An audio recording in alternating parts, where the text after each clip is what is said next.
Let me tell you something I've learned the hard way.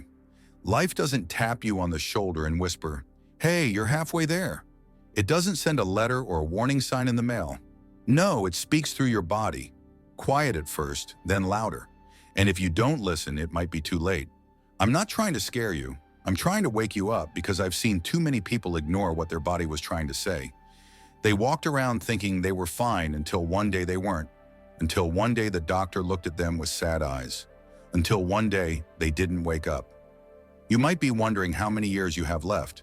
The truth is, nobody knows exactly. But I'll tell you this. Your body knows. It always knows. The trick is learning how to listen. And over the decades, I've picked up on 5 warning signs. 5 signals that whisper to you long before things go wrong. If you're seeing even one of these, don't brush it off. Don't say you're too busy. Don't say it's nothing. Because it could be the difference between 20 more good years or 5 bad ones. The first sign is fatigue. Not the kind you get after a long day at work or a late night out. I'm talking about the deep kind, the kind that settles in your bones. You wake up tired. You drag yourself through the day. Everything feels heavier than it used to. That's not just age. That's your body waving a red flag. It's telling you your engine isn't firing right. Maybe it's your heart. Maybe your liver. Maybe your blood sugar's playing games. I knew a man who always said, "I'm just getting older." Then one day he passed out on his front porch. Turns out his heart was working at half strength for years. He could have caught it earlier, but he didn't listen. So if you're always tired, if you feel like you're moving through molasses, get checked. Your body is trying to tell you something. The second sign is weight loss or gain that makes no sense. I had a friend named Carl. We used to play chess every Sunday. One day I noticed his face looked thinner. Thought maybe he'd taken up walking, but he hadn't changed a thing. Then he started dropping pounds without trying. Turned out it was cancer. Another friend, she started gaining weight out of nowhere. Clothes didn't fit. Her ankles were swelling. She blamed menopause, but her kidneys were failing. Don't ignore sudden changes in your body's shape. Your weight is like your body's scoreboard. When it swings wildly in either direction, something deeper is going on. Don't assume. Don't wait. Ask your doctor. It's better to be wrong and safe than right and sorry. The third warning sign is shortness of breath. Now, I'm not talking about getting winded running a marathon. I mean going up one flight of stairs and needing to rest, struggling to carry groceries, gasping after tying your shoes. That's not normal. That's your lungs or your heart or your blood telling you they're in trouble. I had a cousin who used to love dancing. One day she couldn't finish a song without needing a chair. A few weeks later, they found blockages in her arteries. She had been a ticking time bomb and didn't even know. You might think, "Oh, I'm just out of shape."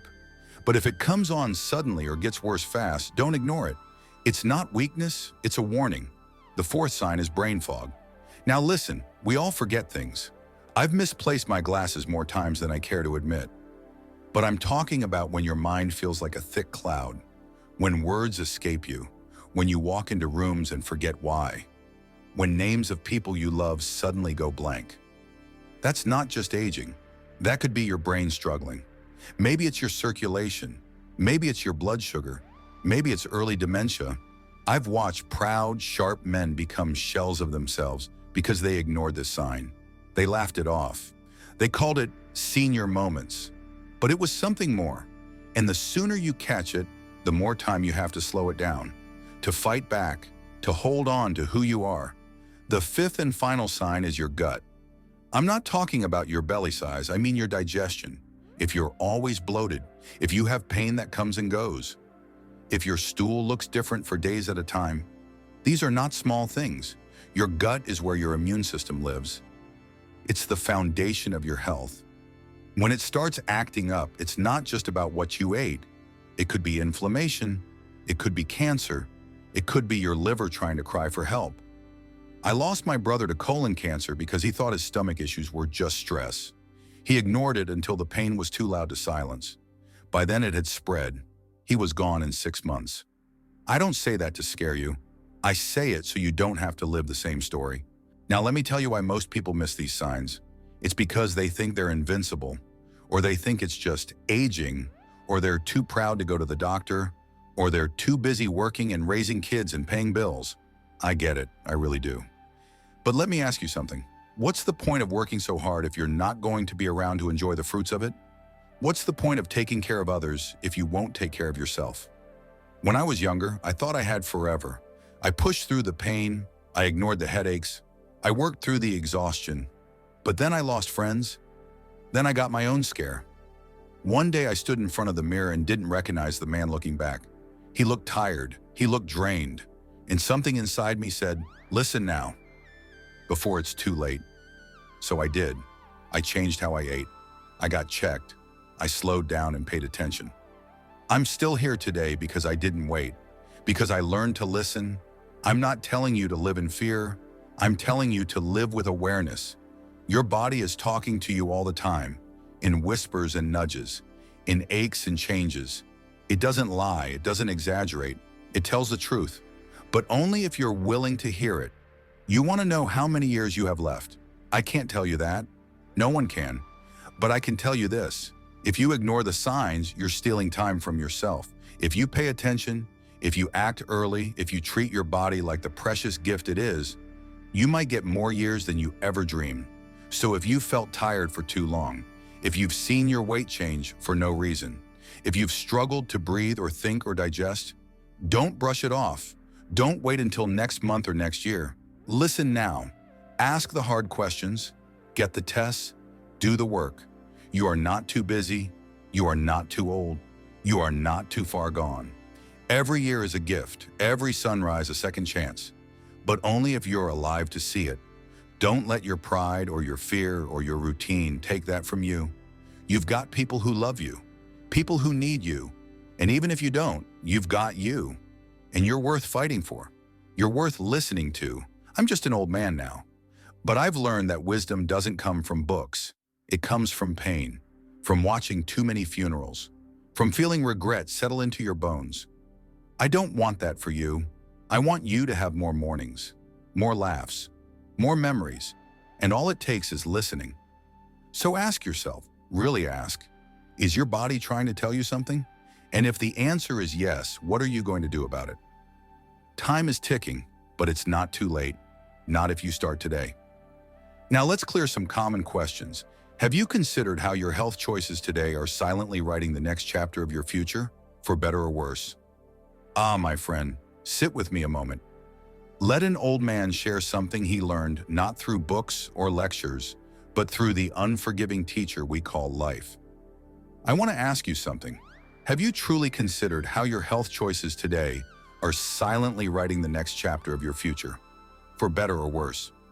Now, I know questions like this often float past our ears, especially when we are young, full of fire and thinking time is infinite. But let me assure you, the chapters you are writing now with each decision you make about what you eat, how you move, how you rest, and how you cope with stress. These are the pages that will determine the quality of your life, not just tomorrow, but in the decades ahead. I was once like you. Oh yes, full of energy, eating whatever pleased me, skipping sleep to chase work or pleasure, brushing off aches as nothing. I laughed at warnings. I said things like, "We only live once," and "I'll sleep when I'm dead." Foolish words. Words of someone who hasn't yet seen what happens when your body begins to keep score. Because it does. Quietly, patiently, without announcement. The habits you plant today take root in silence and grow slowly. By the time you notice them, they have become trees too strong to bend. I remember when I was in my 30s, I had this old friend named Carlos. He was sharp, ambitious, the life of every room. But he never took his health seriously. He smoked like it was a ritual, ate like every meal was his last, said exercise was for people who had nothing better to do. We used to tease him, but he always brushed it off. Well, by the time we were in our 40s, he had developed high blood pressure. By 50, he was battling type 2 diabetes. By 60, he could barely walk up a flight of stairs without feeling like his heart was pounding its way out of his chest. I visited him a year before he passed. He looked me in the eye and said, "I wish I had listened when I still had time." That haunted me. Still does. Now don't misunderstand me. I'm not here to preach fear. I'm here to remind you of the power you hold in your hands right now. You don't need to become a monk or an athlete overnight. You just need to be conscious. Be deliberate. The small decisions matter more than you think. Choose water instead of soda. Walk instead of scrolling. Rest when your body whispers instead of waiting until it screams. That's how the future is shaped, in these seemingly insignificant moments that feel easy to ignore. Let me tell you about my own reckoning. I was 55 when I had my first real scare. A sharp pain in my chest brought me to my knees. I was rushed to the hospital. I thought it was the end. I remember lying there, tubes in my arms, hearing the beep of machines, watching the concerned faces of my family. And the regret that flooded me in that moment, my friend, was heavier than any pain I had felt. Regret not for a life unlived, but for a body I had abused in the name of convenience and carelessness. The doctors told me I had time to turn things around, but I had to start immediately. So I did. It wasn't easy. I had to relearn how to eat. I had to drag myself out of bed to exercise even when my joints ached. I had to confront stress instead of drowning it in late nights and alcohol. But with time, those hard choices became easier. And then they became habits. And those habits gave me something money can never buy. They gave me strength, clarity, vitality. I remember a few years later, I was able to hike with my grandson up a trail that would have knocked me flat in my old ways. I wept at the top. Not from the view, though that was beautiful, but from the realization that I had gifted myself more time, more moments like that, because I had decided to fight for my health. People often say, you don't know what you've got until it's gone. But I say, you don't know what you're losing until it's too late to stop the bleeding. Don't wait until your body protests. Listen to the whispers now. Every time you fuel your body with something nourishing, every time you move it with purpose, every time you choose sleep over stress, you are voting for a future that is kinder to you. You are giving your future self a fighting chance. You see, aging doesn't have to mean decline.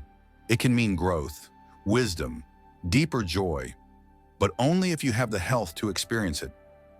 I know too many good souls who are stuck in beds, trapped in bodies that gave out before their minds did. That is a kind of prison, my friend, and the key to avoiding it lies in your choices today. Not tomorrow, not next year, today. I often think about legacy, not the kind we leave in bank accounts or buildings, but the one we leave in the hearts of those we love. What kind of example do we set when we choose wellness? We show our children that strength is built one day at a time. We show our partners that we value life enough to protect it. We show ourselves that we are worthy of care. It's not selfish to put your health first. It's one of the most generous things you can do. So, I ask you again, have you considered how your health choices today are silently writing the next chapter of your future? Are you writing a story of resilience, of energy, of joyful years with people you love? Or are you unknowingly setting the stage for struggle, for limitations, for regret? The pen is in your hands, and every meal, every walk, every choice to rest or to stress, every refusal to ignore the signs, these are your words. This is your script. And the beauty is, no matter what your past has been, you can always start a new chapter. Right now, right here. Let me leave you with this. When you are old like me, and your bones are a bit slower but your heart is still full, you will not remember every detail of your life, but you will remember how you felt, how much of yourself you were able to give to others, how freely you could move and laugh and love.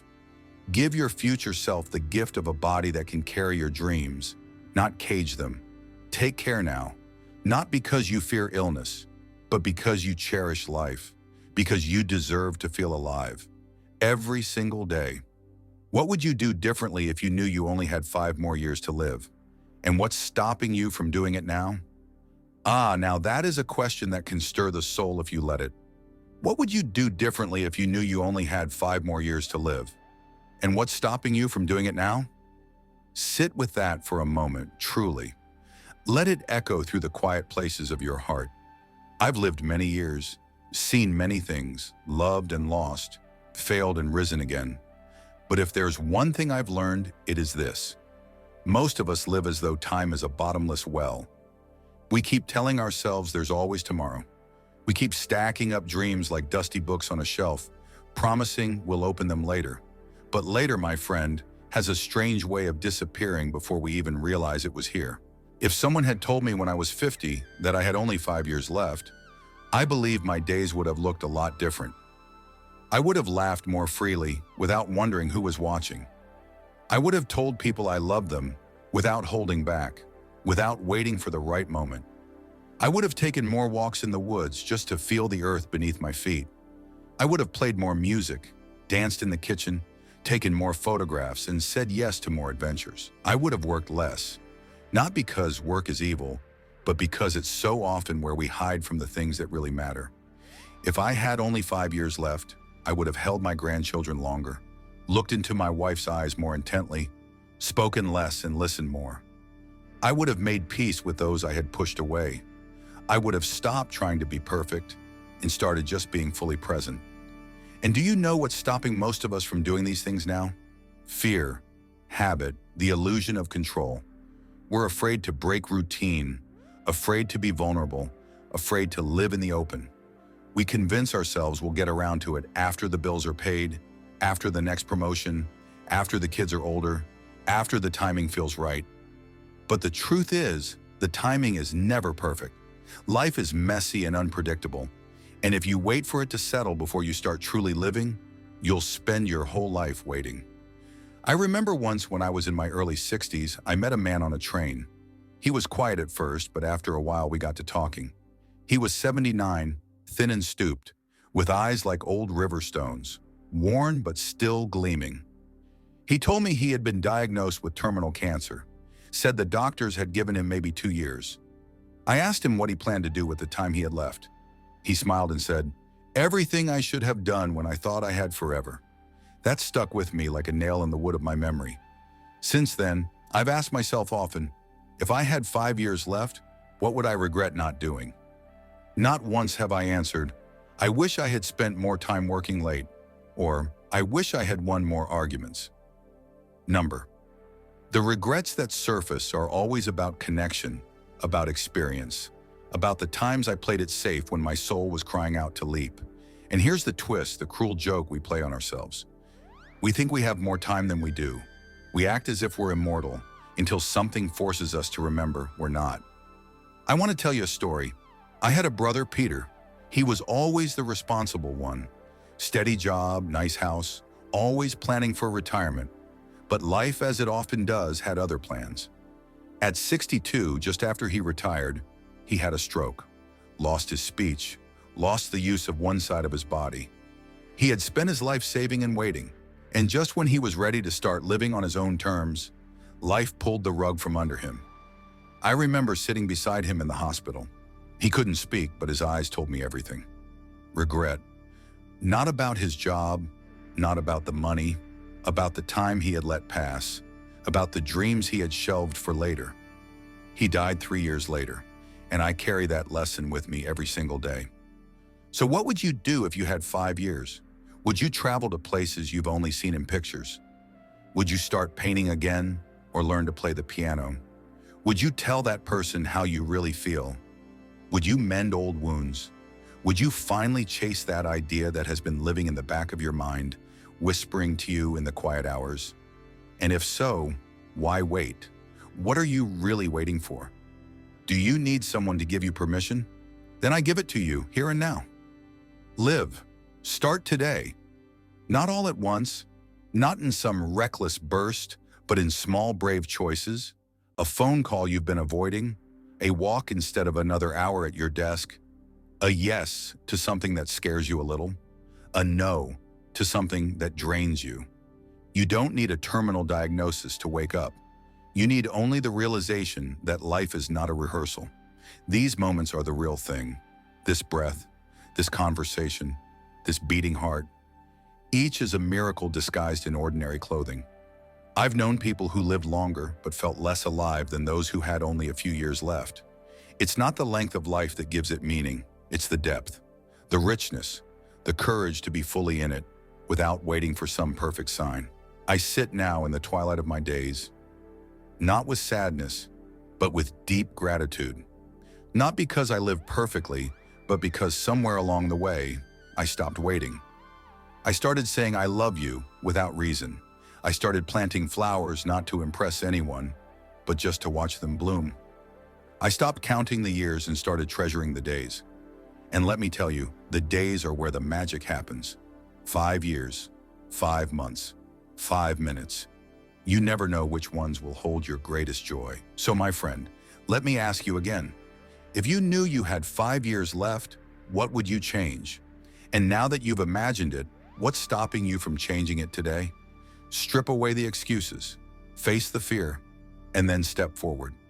Even if it's only one small act of courage, that's how a meaningful life begins. One brave choice at a time. Don't wait for life to remind you that it's finite. Let this be your reminder. Time is short. Live it well. When your time does come, will you be able to say you lived with awareness and intention? Or will you wish you had listened sooner? That question strikes deep. When your time does come, will you be able to say you lived with awareness and intention? Or will you wish you had listened sooner?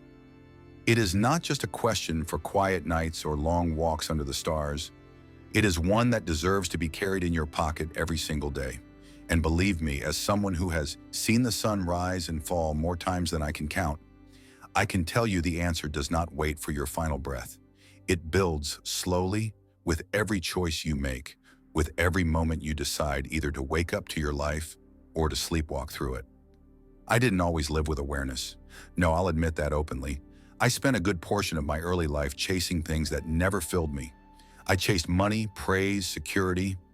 I did what the world told me to do. Work hard, keep your head down, aim for the next thing. I was so focused on arriving somewhere that I never stopped to ask where exactly I was going. And even worse, I didn't notice how the days slipped through my fingers like sand while I was too busy to even feel them. The irony is, when you're young, you think you have forever to get it right. But forever is a lie we tell ourselves so we can postpone what matters. I remember the exact moment I realized I had been living on autopilot. I was in my late 40s. My youngest daughter had just performed in a school play. She had one line, just one, and I missed it. I missed it because I stayed late at work to finish something that I can't even remember now. But I remember the look on her face, that searching look in the crowd when she didn't see me. I had an ache in my chest that didn't come from illness. It came from the sudden understanding that I had been giving my life to things that would never look back at me with love. That was the moment something cracked open in me. From that point on, I started asking myself every morning, what kind of man do I want to be today? Not tomorrow, not next year, today. That is what awareness looks like. Not living in the clouds, but in the details. Being awake to the choices that seem small but are shaping your life brick by brick. Choosing to look someone in the eye instead of looking at your phone. Choosing to speak truth even when silence is easier. Choosing to sit in stillness for 5 minutes and feel your own breath. These are not grand gestures, but they are revolutionary if you've spent years ignoring your own heart. Living with intention doesn't mean you always know what you're doing. It means you're willing to stop, to reflect, to redirect when you feel off course. It means you don't wait for a diagnosis or a disaster to make you pay attention. Too many people I've known only woke up when life knocked them down. That's what happened to my friend Walter. We worked together in a manufacturing plant for over 20 years. Walter was the type of man who showed up early, stayed late, saved every penny, but he never smiled, never took vacations, always said he'd enjoy himself once he retired. Well, he made it to retirement. 3 months later, he was diagnosed with stage 4 cancer. I visited him in hospice. He said to me, I thought I was being responsible, but I was just scared of living fully. I have never forgotten those words. You don't want to get to the end of your life with a suitcase full of should-haves. You don't want to lie in a quiet room staring at a ceiling you've seen too many times and realize that you were present in your life's responsibilities but absent from its beauty.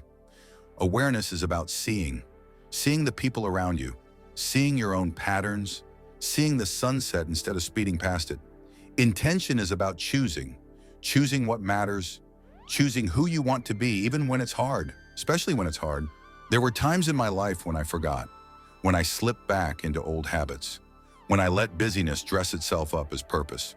But life, if you're lucky, has a way of nudging you back. A child's laugh, a friend's hand on your shoulder, a breeze that carries a memory you thought you'd forgotten. These are your reminders. The world is always whispering. The question is, are you listening?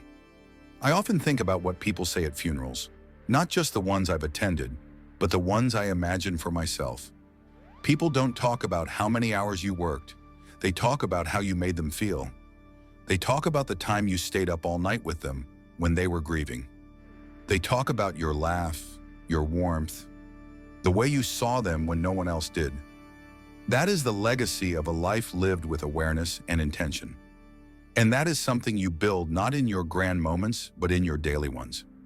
So ask yourself, honestly, are you living awake or are you just existing?